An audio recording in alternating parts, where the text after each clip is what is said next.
C'est un de vos films préférés de l'année, mais ce n'est pas plutôt un film pour les adolescents qui aiment les jeux vidéo? C'est un film pour tout le monde, pour tous ceux qui aiment le cinéma, à mon avis. Alors évidemment, ça a le côté blockbuster qui peut rebuter certains, mais il y a une prouesse technologique, il y a une beauté de l'image, il y a un scénario qui, à mon sens, tient la route, et puis une magie qu'on rencontre qu'au cinéma.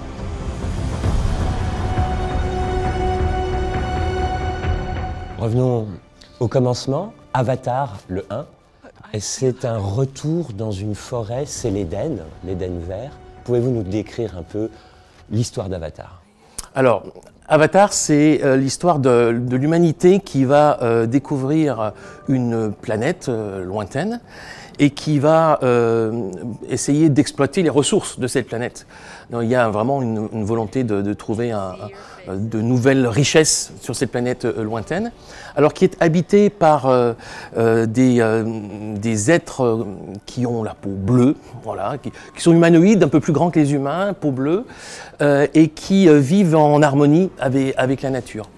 Et en fait, pour faire simple, les humains vont arriver, ils vont à peu près tout détruire pour pouvoir exploiter au maximum cette nature et les ressources naturelles. Et puis au centre de l'histoire, il va y avoir un soldat, un militaire qui vient, qui est paraplégique, qui est en fauteuil.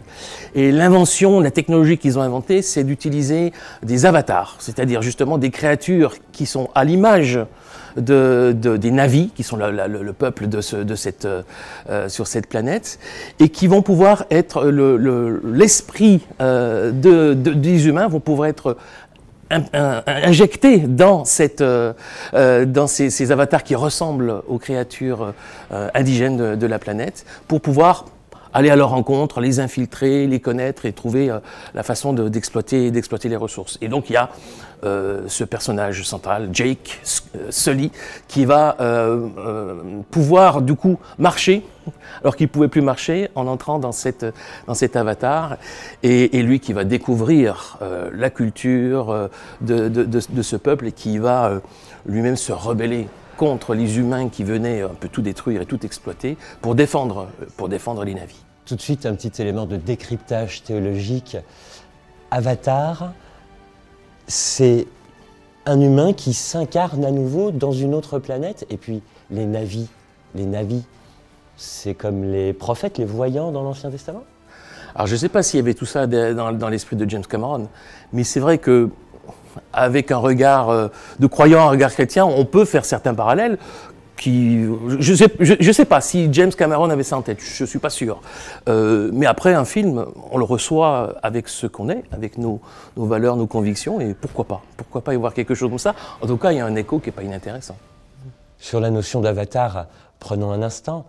Le héros Jake, tétraplégique, dans le monde terrien, va pouvoir habiter sur la planète Pandora à travers un corps qui n'est pas le sien. C'est bien ça, dans un corps qui n'est pas le sien. C'est bien l'incarnation, Avatar, pour comprendre le concept. Oui, c'est de cet ordre-là. Et alors, ce qui est intéressant, c'est que dans Avatar, Jake va finalement devenir réellement un Na'vi à la fin. Donc l'incarnation va aller jusqu'au bout. Il ne va pas simplement habiter un corps qui n'est pas le sien, mais ce corps va devenir vraiment le sien. Il va être à part entière un Na'vi à la fin du film. Bon, c'est un petit spoiler pour ceux qui n'ont pas vu Avatar 1. Là, vous entrez et on entre dans le 2. Ce n'est plus le monde de la forêt, du premier Avatar, où on va dire l'image est verte. Là, c'est Avatar 2, la voie de l'eau. Bienvenue dans l'Éden bleu. Alors, où est-ce que ça se passe cette fois-ci? Alors effectivement, le premier était dans la forêt. Les Na'vi habitaient cette forêt. Et puis, au début d'Avatar 2, les humains reviennent. Jusqu'à la fin, ils ont été chassés de la planète, mais au début, ils reviennent. Et rebelote, exploitation, destruction, etc. Et ce qui fait que Jake, qui désormais a une famille, devient une cible et qui met en danger, en quelque sorte, son peuple. Donc il va devoir s'exiler, partir au-delà des mers, et on va découvrir un autre peuple Na'vi qui ont une couleur un peu différente. Donc visuellement, on se rend compte que c'est une autre culture, et qui ne vivent pas dans la forêt, mais au bord de l'océan. Et effectivement, On passe beaucoup de temps, non seulement au bord, mais au fond de l'océan, dans cet Avatar 2. Je reprends un petit détail. Dans le 1, les humains venaient pour exploiter une denrée, une énergie au sein de la forêt. Et dans le 2, ils reviennent, cette fois, ils vont vouloir exploiter le cerveau d'un animal marin, à nouveau pour l'énergie. Est-ce que là, par contre, il n'y a pas une critique de la civilisation carbone, exploitation fossile, de la nature jusqu'à sa mort? Je pense que, de toute façon, on comprend bien que le message d'Avatar 1 ou 2 évidemment a une dimension écologique et de l'exploitation, la surexploitation des ressources naturelles, que ce soit dans la forêt dans le 1 ou lié à l'océan, effectivement, avec l'exploitation de cette créature qui ressemble un petit peu à une baleine, mais très intelligente, beaucoup plus intelligente que les baleines terrestres. Alors, du coup, ça donne une personnalité même à ces êtres marins. Et puis évidemment, là, on touche à la question de l'exploitation de la nature, aussi de la problème lié à la destruction de la biodiversité qui est présente, donc qui sont évidemment en écho avec des préoccupations environnementales aujourd'hui. Et ces navis qui sont un peu moins bleu plus clair du monde océanique dans Avatar 2, la voie de l'eau, ils disposent, eux aussi, de dragons volants qui vont sous l'eau, et ça donne lieu à des images magnifiques. Mais le message, c'est qu'ils n'ont pas de technologie, mais ils vivent avec les animaux dont ils se servent comme des prothèses technologiques. Vous pouvez nous parler un peu de ces animaux dans Avatar? Alors, on découvre effectivement non seulement un environnement, mais toute une faune tout à fait variée. Et il se trouve qu'effectivement, en fait, l'idée de base, c'est que les navis vivent en harmonie avec leur environnement, avec la nature. Et donc, ils vont trouver chez certaines créatures comme un prolongement d'eux-mêmes et qui leur permet de... Alors, notamment dans le 1, ça leur permettait de voler. Et dans le 2, non seulement de voler, mais aussi de plonger et d'aller sous l'eau. Donc ce ne sont pas des technologies, effectivement, ce sont plus une utilisation harmonieuse de créatures pour pouvoir faire des choses qu'ils ne pourraient pas faire eux-mêmes, simplement. Et on touche à la spiritualité des navis dans Avatar. Leur spiritualité est d'ouverture, en connexion à la nature, à l'univers, connexion à soi, avec les autres, ils se connectent aux animaux, versus les humains à la religiosité rigide, fermée, violente. On le retrouve dans votre point de vue? Alors, c'est vrai, mais je le nuancerais quand même, parce que je pense qu'on ne peut pas simplement voir les navis comme étant ce peuple harmonieux, paisible, idéal, parfait, et les humains comme étant uniquement destructeurs. Il y a déjà des personnages qui sont à la jonction entre les deux. Il y a un humain, un enfant d'un des militaires qui était là dans l'Avatar 1 qui est présent et qui a intégré la culture Na'vi tout en restant humain. Les enfants de Jake sont hybrides. Ils n'ont pas le même nombre de doigts, par exemple, aux mains que les Na'vi. Donc il y a déjà des choses hybrides qui se mélangent. Et puis, entre Na'vi, c'est pas si simple que ça.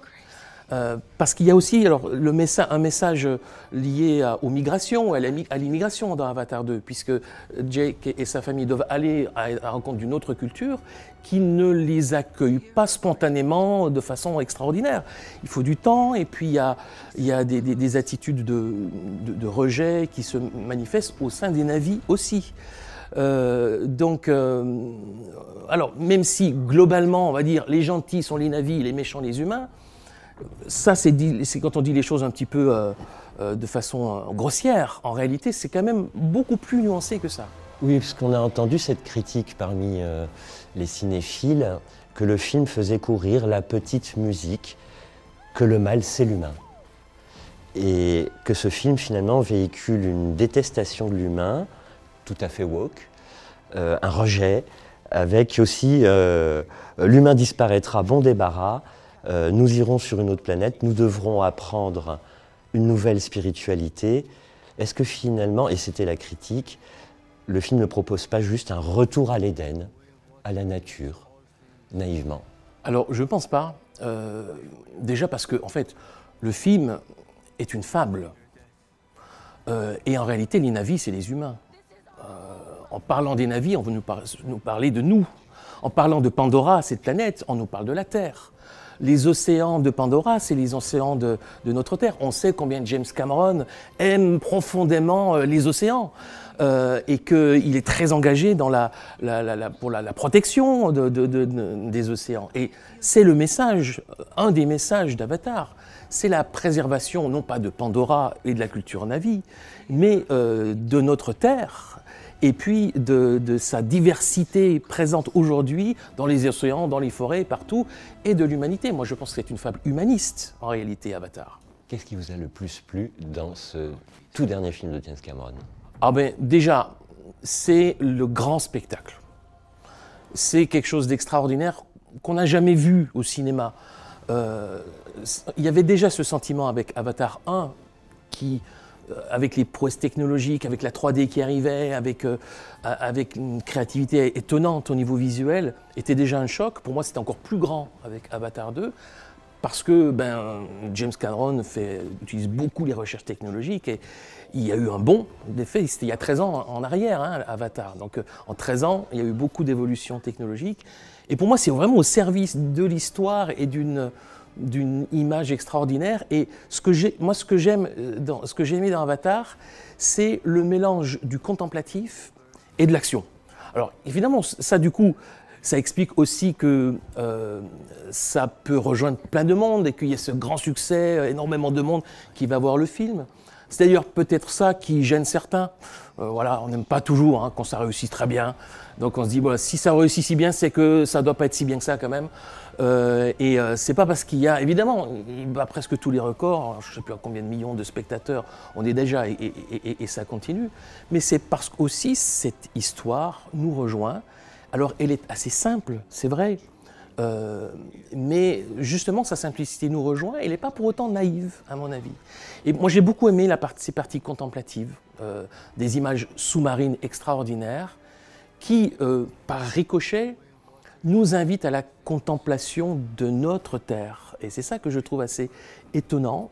C'est qu'un film qui nous parle, un film de science-fiction qui parle d'une autre planète, en fait, nous conduit à l'émerveillement devant notre propre planète. Merci Vincent Miéville pour cette critique de cinéphile. On retrouve votre critique dans le cinéma de Vincent sur votre blog. Et à bientôt au cinéma. À bientôt, merci.